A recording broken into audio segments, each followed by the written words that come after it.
நீதிமன்றம் காவல் நிலையம் இருக்கும் இடத்திலேயே அமோகமாக கள்ளச்சாராயம் கிடைப்பதாகவும் சம்பந்தப்பட்ட யாரையும் சும்மா விடமாட்டேன் என பாஜக மாநில தலைவர் அண்ணாமலை கொந்தளித்துள்ளார்.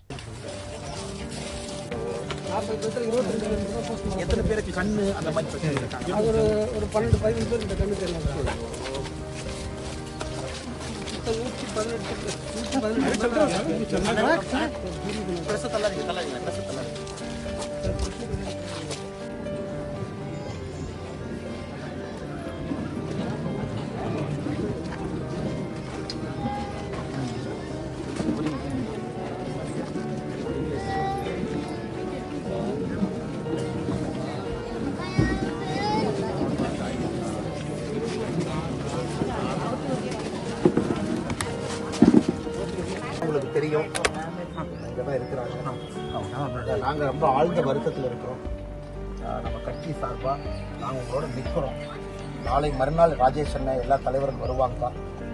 எங்கள் சார்பாக குடும்பத்துக்கு ஒரு 1 லட்சம் ரூபா காசோலை மூலமாக முதல் கட்டமாக கொடுத்துட்டு, இரண்டாவது உங்களுடைய குடும்பத்துக்கு மத்திய அரசு சார்பாக ஒரு குடும்பத்துக்கு திட்டத்தை கொண்டு வரும். ராஜேஷ் அண்ணன் போய் நமக்கு சொல்லுவாங்க, வீடு இல்லாதவங்களுக்கு என்னென்னு நீங்கள் ஸ்டடி பண்ணி சொல்லணும், முத்ரா திட்டத்தில் அவங்களுக்கு லோன் தேவையா, எல்லாமே ஃபஸ்ட்டு செக்கை கொடுத்துட்டு ஒரு குடும்பத்தினுடைய சூழ்நிலையை பாருங்கள். குடும்பம் எப்படி இருக்கிறாங்க, படிச்சிருக்கிறாங்களா, ப்ரீ மெட்ரிக் ஸ்காலர்ஷிப் தேவைப்படுறாங்க, ஒரு குடும்பத்துக்கு ஒரு நோட்டு போட்டு நீங்கள் கொடுக்கணும். நாளானிக்கு நீங்கள் சம்பளத்தில் இருக்கிறாங்க. ஆமாங்க, புரியுதுங்களா? அதான் நாளானிக்கு முதல் கட்டமாக காசோலை கொடுக்குறாங்க. ஆமாம், புரிஞ்சுக்கிட்டாங்க. நாங்கள் ராஜேஷ் அண்ணன் தான் எல்லாமே தெரியும் அவங்களுக்கு. முதல் கட்டமா உங்களுக்கு நாங்க நிதி உதவி செய்யறோம். குடும்பம் எல்லாரும் தைரியமா இருங்க. அண்ணா இல்ல நமக்கு என்ன ஆகும் போதும் பயப்படாதீங்க. அதுக்கப்புறம் நாங்க திட்டங்கள் கொண்டு வந்து தெரியுமாங்கம்மா?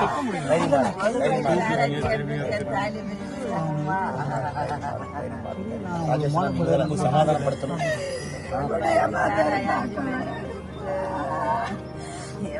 நாலு மணிக்கு சாயந்தரம் கவர்மெண்ட்ல சேர்த்துட்டாங்க. ஓடு பாக்கிட்டு அம்மா கொஞ்சம் படிச்சவங்க கூட்டு போய் விட காப்பாற்ற முடியாது. மெடிக்கல் காலேஜ் வந்து போஸ்ட் மார்ட்டம் பண்ணி தான் கூட்டு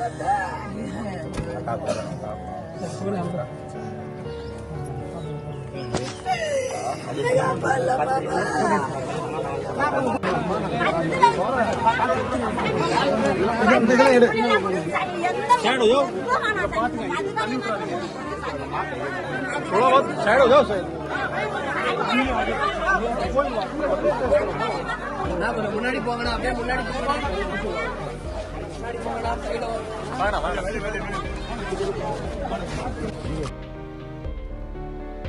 செய்திகளை உள்ளது உள்ளபடி தெரிந்து கொள்ள ரெஃப்ளெக்ட் நியூஸை சப்ஸ்கிரைப் பண்ணுங்க.